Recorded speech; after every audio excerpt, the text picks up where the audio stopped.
Welcome to another virtual youth group.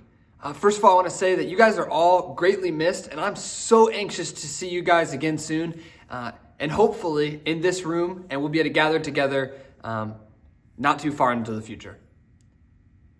But as we navigate this season of COVID-19, and we're doing all this virtually, I thought that we'd take a break from our Easter series, which we started last week, if you tuned in with us, and this week, I want to talk about the concept of perspective, specifically about the choice we have to choose what we see. So to begin, I want you to take a look at this clip. I absolutely love that movie. And in this scene, we see a team who only can see one thing, and all they can see is defeat. They think all the other teams are better than them. And what the coach shows them is that they're actually capable of much greater things than they thought possible. They begin to see that victory is possible, even though they didn't know that before. So rather than defeat, they see victory.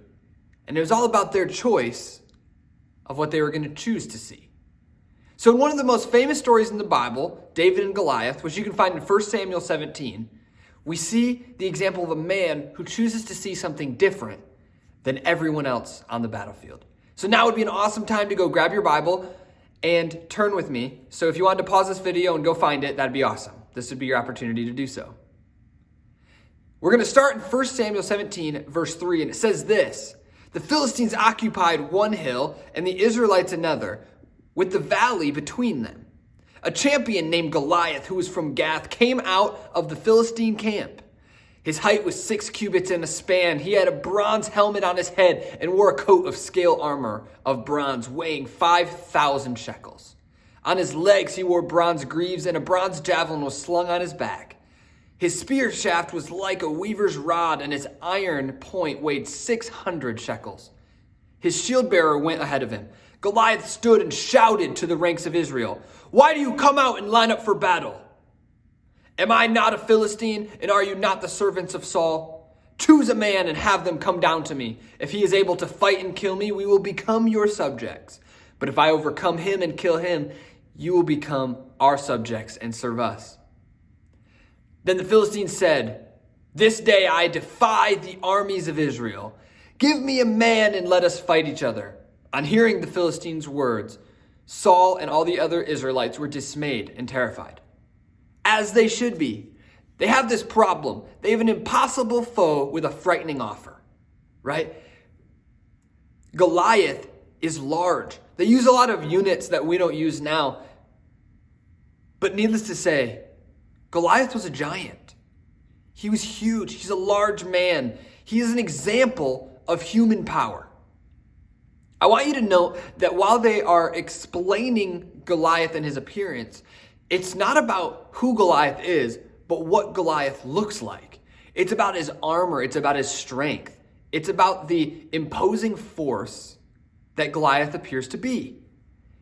And so Goliath is the example of human power. Now, we're not going to read it, but David, through the next couple verses, is introduced. He's introduced as the youngest. He's kept away from battle. All of his brothers are in this Israelite army right now, experiencing Goliath, but David is at home watching over the sheep. But occasionally, he would deliver supplies to his older brothers who were at war. So we're going to pick up right where David is headed off to see his brothers.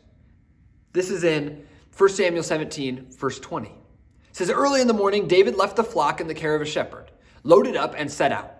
As Jesse had directed, he reached the camp as the army was going out to its battle positions, shouting the war cry. Israel and the Philistines were drawing up their lines facing each other. David left his things with the keeper of supplies, ran to the battle lines, and asked his brothers how they were. As he was talking with them, Goliath, the Philistine champion from Gath, stepped out from his lines and shouted his usual defiance, and David heard it. Whenever the Israelites saw the man, they all fled from him in great fear." So here we see two armies ready to fight, but one has a challenge and the other won't rise to it. It's interesting that they're both marching out every morning like they're going to fight, even though both armies know that it's not going to happen. One army because they assume they're stronger and the other army is going to stay afraid of them, while the other one is actually afraid of them and won't fight. But David has now witnessed this challenge. And this is where the story begins to change, because David sees this challenge differently and gets curious, so he starts to ask questions. If you'd read the next couple of verses, you'd find that he's inquiring some more and more details about what is going on. What exactly does this giant want from us? And now his brothers pick up on his curiosity. Mind you, he's the youngest brother. David's the youngest. So in 1 Samuel 17, verses 28 and 29, we see what happens when Eliab finds out what his brother's looking for. Some information. It says, when Eliab, David's oldest brother, heard him speaking with the men, he burned with anger at him and asked, "Why have you come down here? And with whom did you leave those few sheep in the wilderness? I know how conceited you are and how wicked your heart is.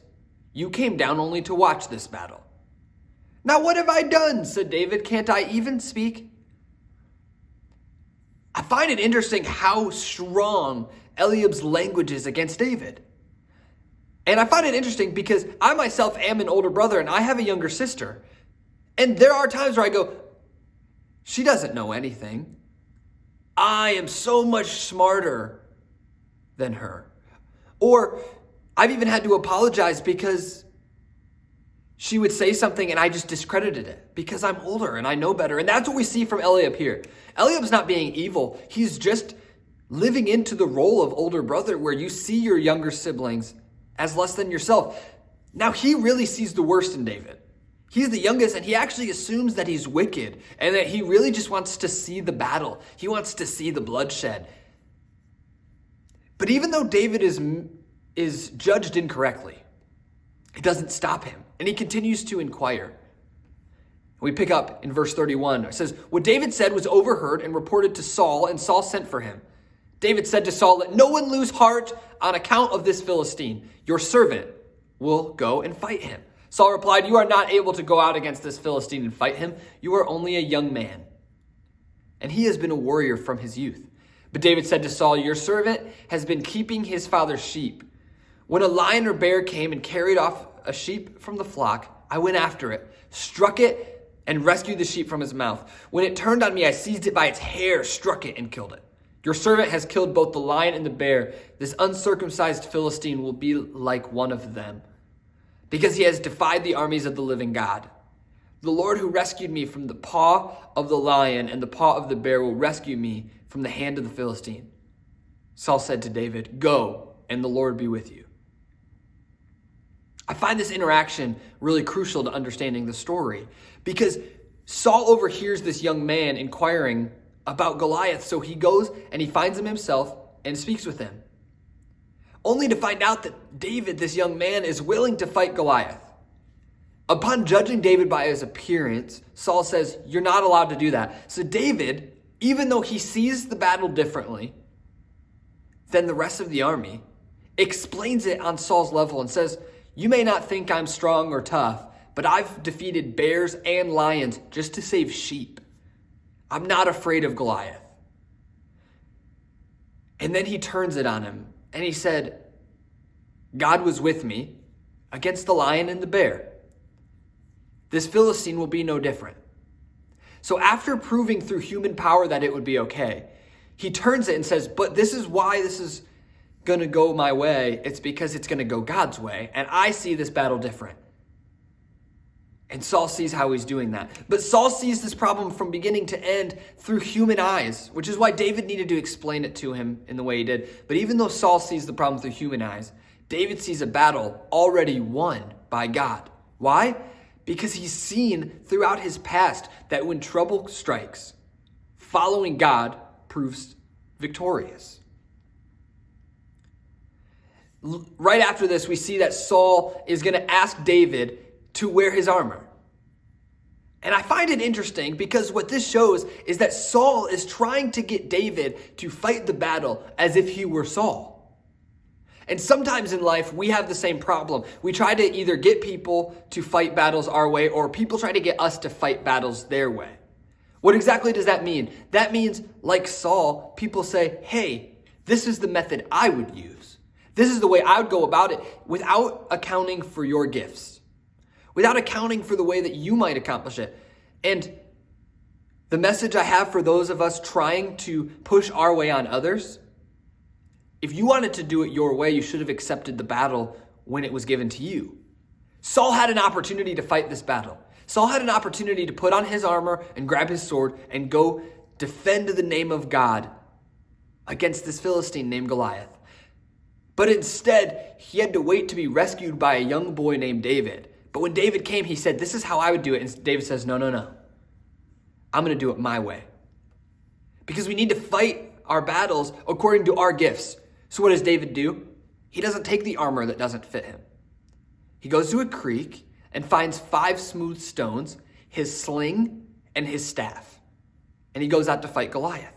Now, before you're like, okay, he was offered an armor and a sword, and he's going to take a sling. It doesn't take much historical research to find out that the sling was actually a very deadly weapon. It was an incredibly good weapon in terms of stunning enemies, but a skilled warrior could use it with deadly accuracy. With enough skill, people could use a sling to actually kill their enemies. A piece of leather and a stone was a deadly weapon. So it's not that David is making this battle harder. He's actually going into the battle with the skills that he has. And he says, no, this is the better way for me to fight it. So we pick up our story in verse 45. As he's walking out to battle, David said to the Philistine, "You come against me with sword and spear and javelin, but I come against you in the name of the Lord Almighty, the God of the armies of Israel, whom you have defied. This day the Lord will deliver you into my hands, and I'll strike you down and cut off your head. This very day I will give the carcasses of the Philistine army to the birds and the wild animals, and the whole world will know that there is a God in Israel. All those gathered here will know that it is not by sword or spear that the Lord saves, for the battle is the Lord's, and he will give all of you into our hands." David goes out and he starts to list the human weapons that are being brought against him: sword, spear, javelin. And then he says, but I'm coming to you as the warrior who is fighting in God's name. Human weapons versus Israel's God is this battle that he describes to Goliath. He's walking out and he's describing the victory he already sees. He's saying, hey, I know you look like you have the weapons, but my God is bigger than that. I see this battle different. I choose to see it through God's eyes. And that is the key to David's triumph. David doesn't come out saying, look at my skilled weapon versus your brute strength. He says, no, I'm here because God is going to deliver you.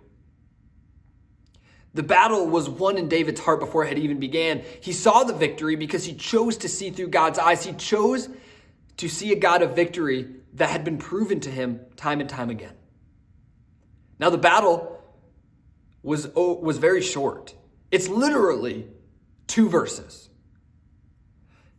Because it was won in faith before it was started in flesh. There isn't even a clash of 2 warriors. David knocks out Goliath before he even gets to him. So what do we learn about David's choice to see God?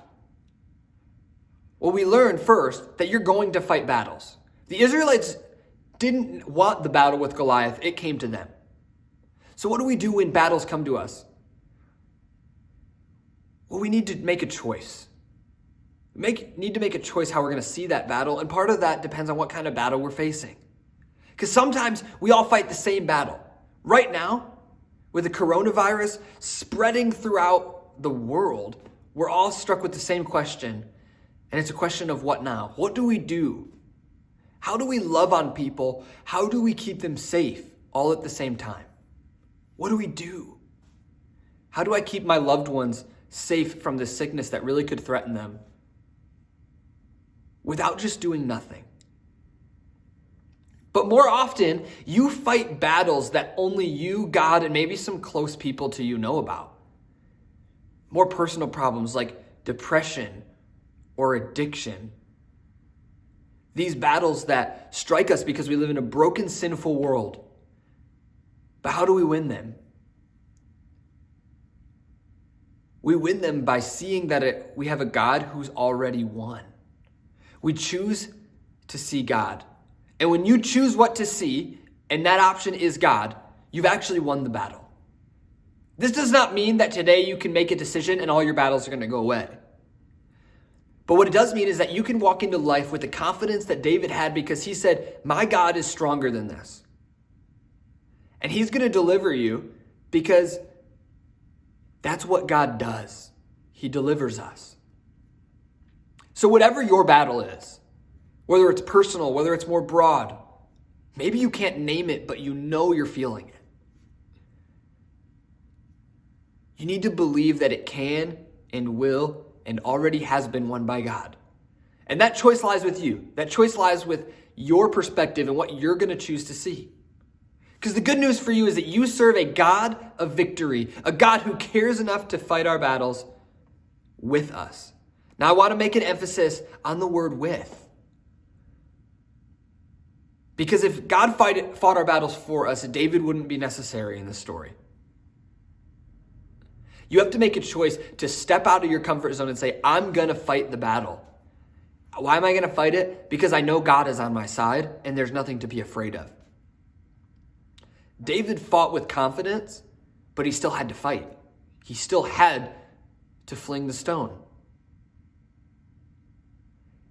So it's just like the young football player. He had to choose to rise to his coach's challenge. And when his coach said, you don't stop here, he didn't. Why? Because he trusted his coach. And he chose to see a coach that is guiding him to greater things than he could have achieved on his own.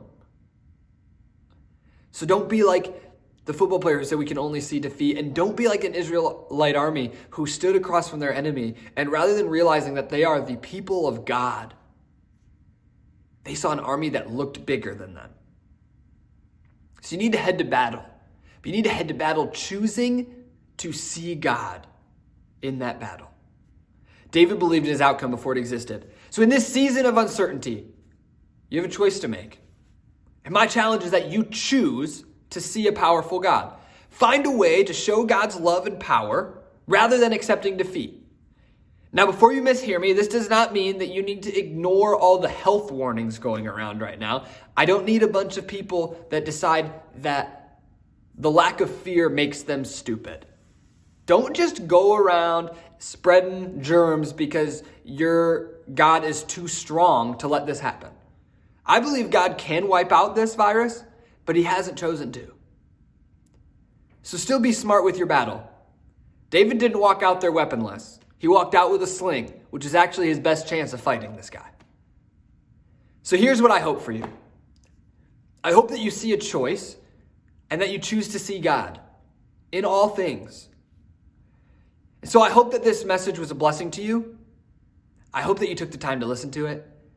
And even more so, I pray that you and I actually get to see each other in person very soon. Because I miss you guys. And so I hope that we get to gather together soon. But in this time of uncertainty, choose to see God above all the things that can make us troubled or uncertain. Thank you.